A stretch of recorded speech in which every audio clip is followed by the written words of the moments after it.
நலமுடன் வாழ்வோம், வளமுடன் வாழ்வோம். நீங்க பாத்துக்கிட்டு இருக்கிறது மக்கள் மருத்துவம் வலையொலி தொலைக்காட்சி. இயற்கை மருத்துவம் மற்றும் மாற்று மருத்துவ நிபுணர் மருத்துவர் இளந்தமிழன் இப்ராஹிம் பேசுறேன்.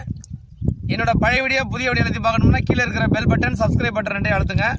ஃபேஸ்புக், வாட்ஸ்அப்ல மற்றவங்களுக்கு ஷேர் பண்ணுங்க. நம்மளுடைய பாரம்பரிய மருத்துவத்தை எல்லாருக்கும் கொண்டு சேர்க்கணுங்கிறதுக்காக செய்யப்படுற சேனல். அதனால உங்களை சப்போர்ட் கொடுங்க.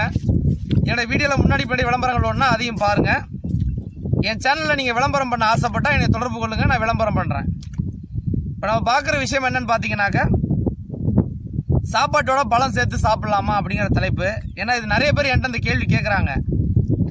எவ்வளோ சார் இப்போ சாப்பாட்டோட பழம் சேர்த்துக்கணும், இல்லை என்ன மாதிரி பழம் சேர்த்து சாப்பிட்டா நல்லது அப்படின்ட்டு. சில பேர் சாப்பாட்டோட பழம் சாப்பிடலாமா, அது நல்லதுதானா, முன்னாடி சாப்பிடணுமா பின்னாடி சாப்பிடணுமா, இந்த மாதிரி நிறைய கேள்விகள். இந்த கேள்விகள் எல்லாத்துக்கும் ஒரே பதில் தான். அது என்ன பதில்னா, பழமே ஒரு சாப்பாடு தான், அதுவே ஒரு உணவு தான். அப்போ நீங்கள் அந்த பழத்தை நீங்கள் ஏன் சாப்பாட்டோட சாப்பிடணும்? ஒரு விஷயம் புரிஞ்சுக்குங்க, சமைத்த உணவுகளை தனியாக சாப்பிடுங்க, சமைக்காத உணவுகளை தனியாக சாப்பிடுங்க, ரெண்டையும் சேர்த்து சாப்பிடாதீங்க. ஏன் அப்படின்னா, சமைத்த உணவுகளோட நீங்கள் சாப்பிட்ற இந்த மாதிரி பழ வகைகளும் உள்ளே போகும்போது கண்டிப்பாக செரிமானம், கண்டிப்பாக இதில் எடுக்க வேண்டிய எனர்ஜி கண்டிப்பாக கிடைக்காது. உதாரணமாக ஒரு பழங்கள்லையோ காய்கறிகள்லையோ பார்த்தீங்கன்னா ஒரு 80% உங்களுக்கு எனர்ஜி கிடைக்குது அப்படின்னா, சமைத்த உணவில் ஒரு 50% தான் கிடைக்குதுன்னா, இது ரெண்டையும் நீங்கள் சேர்த்து சாப்பிடும்போது 50% தான் கிடைக்கும். ஏன்னா ஹைட்ரோகுளோரிக் ஆசிட்னு ஒரு அமிலம் நம்ம வயிற்றுல சுரக்குது. இப்போ அந்த அமிலம் பார்த்தீங்கன்னா உணவை செரிக்க வைக்கிற நேரம், அதே நேரம் இந்த பழங்களையும் செரிக்க வைக்கும். அப்போ அதோட வீரியம் குறைஞ்சிரும்.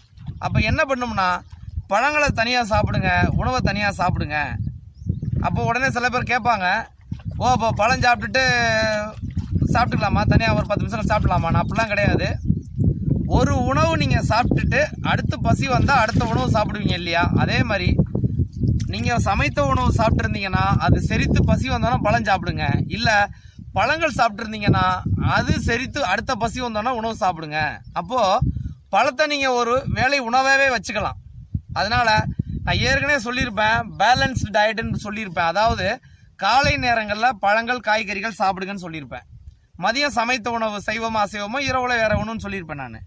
அப்போ இந்த பழங்களை இரவு நேரங்களில் சாப்பிட்ற தவிர்த்துங்க. சில பேர் சொல்லுவாங்க இரவு நேரங்களில் சாப்பிட்றேன்னு. இரவு நேரங்களை பொறுத்த வரைக்கும் எளிதில் ஜீரணமாகிற உணவாக இருக்கணும். ரெண்டாவது, உணவு நல்ல சூடாக இருக்கணும். இது ஏன்னா உடம்புக்கு உஷ்ணம் தேவை தூங்குறதுக்கு, அதுக்காக சொல்கிறது. அப்போ எவ்வளவு பழங்கள் சாப்பிட்றீங்களோ காலை வேளைகளை அதிகமாக சாப்பிடுங்க. இல்லை மதிய நேரம் அப்படின்னா பழத்தை சாப்பிட்டு அடுத்த பசி வந்தோன்னே சமைத்த உணவு சாப்பிடுங்க.